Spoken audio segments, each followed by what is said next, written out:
The morning sun beat down on my chest as I stood in my front yard, heart pounding like a drum. "Okay," breathed James. "It's just Helen Marigold. She's human, not a dictator, even if she acts like one, inspecting everyone's lawns like a drill sergeant." Her orthopedic sandal tapped the sidewalk, a metronome to my rising panic.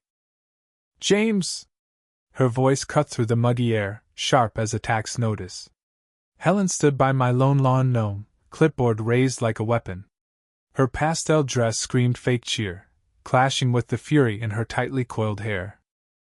"Your gnome," she said, not pointing, because we both knew the culprit, Gideon, a garish, star-spangled figure in red, white, and blue. My daughter Sophie adored it.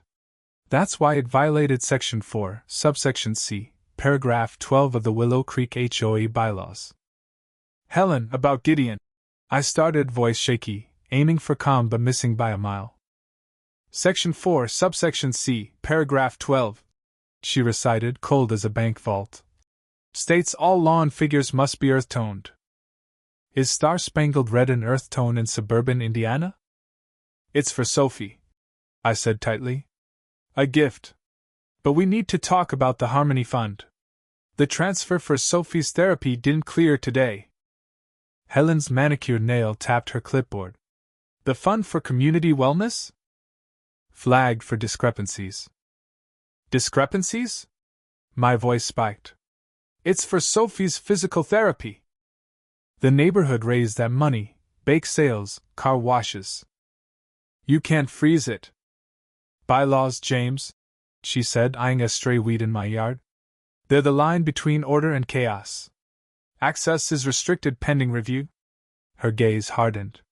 "Starting with this gnome." My jaw dropped. "You're holding Sophie's therapy hostage over a gnome?" Blood roared in my ears. "Among other things," Helen sniffed, zeroing in on my window box's vibrant petunias. "Those violate the pastel palette mandate, Addendum B, page 7. Documented." She flashed a smile like a death mask. "Have a compliant day." Her sandals clicked away, leaving me staring at Gideon, Sophie's therapy hanging in the balance. Inside, Sophie looked up from her book, propped on forearm crutches. "Dad, can you grab the next one?" she asked, nodding at the bookshelf. I handed it over, catching the flicker of frustration in her eyes as her body resisted her will. That spark gutted me. Doctors had stressed consistent therapy for her mobility after surgery. A window of opportunity, they called it, miss it, and her progress could stall. "Ready for Mrs. Carter later?" I asked, faking cheer. Sophie's hesitation hit like a punch. "Is she coming?" "You bet," I lied, ruffling her hair. But the payment wouldn't clear. How could I fix this by 3 p.m.? That evening, my wife, Laura, stormed in, dropping her IRS Auditor briefcase like a grenade. She found me stress-eating cereal. "Bad day?" she asked, kissing my cheek, her perfume cutting through the chaos. "Worse," I muttered, spilling the saga, Gideon, the petunias, the frozen fund. "Helen's using bylaws to block Sophie's therapy. It's tyranny." Laura's eyes narrowed, her auditor brain kicking in. "Helen Marigold, HOA treasurer, new BMW, renovated patio with imported stone. I saw it last week." She sipped her water, calculating.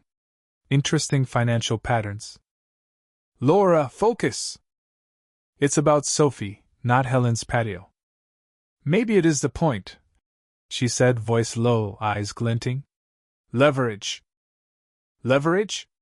My stomach sank. "What did you do?" She shuffled papers casually. "On lunch, I browsed HOA disclosures online. Cross-referenced them with anonymized income data. Helen's lifestyle doesn't match her reported income. Nor do the HOA's assets match its spending." "You opened an IRS case on her?" Cereal spilled as my hands went numb. "A preliminary inquiry," she said, smirking. "If she's clean, it closes. If not, she might rethink the fund when the Treasury sends a letter." "Laura, this is Helen." She'll fine us for blinking too loudly. "This isn't leverage," It's war. Sometimes, she said, picking up a cereal flake, you fight tyranny with fire. For Sophie. I slumped, groaning. We're doomed. Living in a van, violating HOA mobile residency rules. Diplomacy failed the next day. I called HOA Secretary Frank, who rambled about squirrels. I ambushed Helen by her roses. She threatened a fine for aggressive foliage inquiries. Defeated, I watched Sophie struggle with exercises, guilt crushing me. That's when a reckless idea hit: fix every violation to force Helen's hand. I called my shady brother-in-law, Tim. Contractors? Got guys, Lenny and Carl. Cheap, fast, he said. Desperate, I agreed. Lenny and Carl arrived in a rattling truck, tools spilling like junkyard treasure. Lenny, lanky with a bad haircut, and Carl, in a asked about my wiener shirt, eyed my house like a puzzle. Gnome needs earth toning, I said, holding Gideon. Petunias out, beige begonias in. Fix the fence, check gutters. Mud-colored gnome? Done, Lenny said. Carl nodded. Got brown paint. Easy. Their work was chaos: screaming tools, duct tape fixes, and a gnome now resembling a melted candy bar. The petunias were ripped out, replaced by crooked begonias.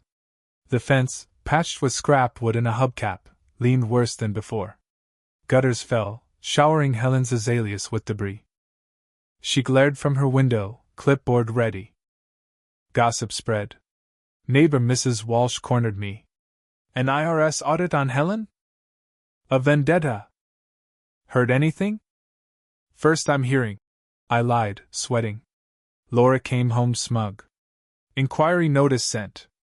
Certified mail. The neighborhood knows, I hissed. Mrs. Walsh thinks I ordered a tax hit. Plausible deniability, Laura said, sipping wine. Outside, Lenny and Carl zip-tied the gutter, yelling about duct tape's virtues. Then, a cop arrived. Officer Daniels surveyed the disaster: lumpy gnome, wrecked window box, franken fence. Noise complaints, he said wearily. This gnome regulation? Earth tone, I chirped. He sighed.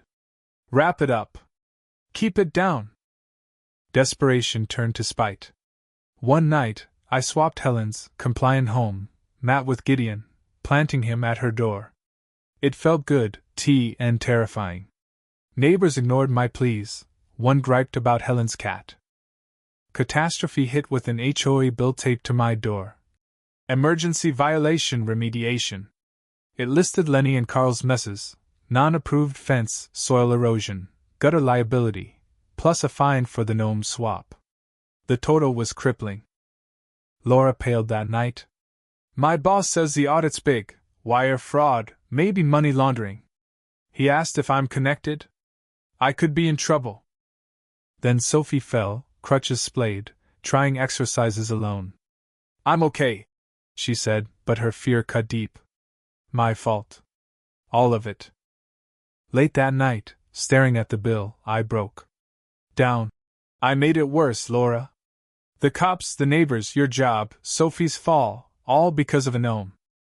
Not the gnome, Laura said, gripping my hand. Helen's a bully. The audit shows she's diverting funds like the Harmony Fund, hiding missing money. She stole Sophie's therapy money? I gasped. Likely, Laura said. But we need proof, fast. Then I remembered Lenny and Carl's junk in the garage. Digging through, I found warped siding from the fence. At the fence line, I pried it loose, revealing a hidden lockbox. My heart raced. This was it. I called Lenny. Hypothetically, how to open a locked box quietly. Pry bar or angle grinder, he said. Left our grinder in your garage? There it was, orange, menacing. At 6 a.m., I fired it up, sparks flying. Helen's window opened.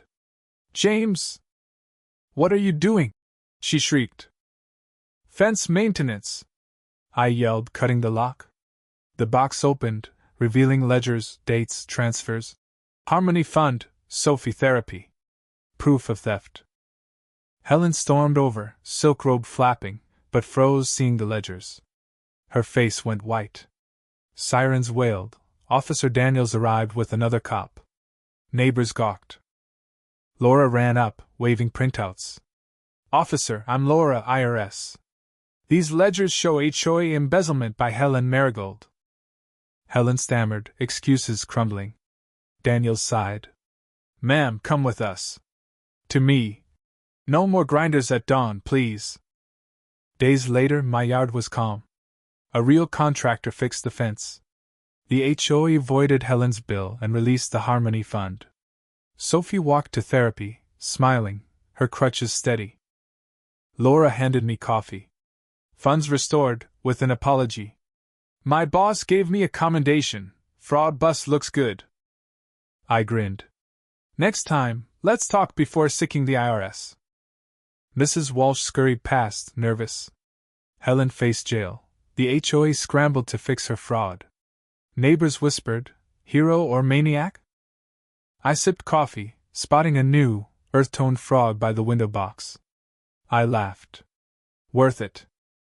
What do you think? Was Laura's IRS move genius or reckless? Should James have gone full chaos with the grinder? Share your thoughts below. Let's debate who's the real villain here. Hit that like button and subscribe for more drama.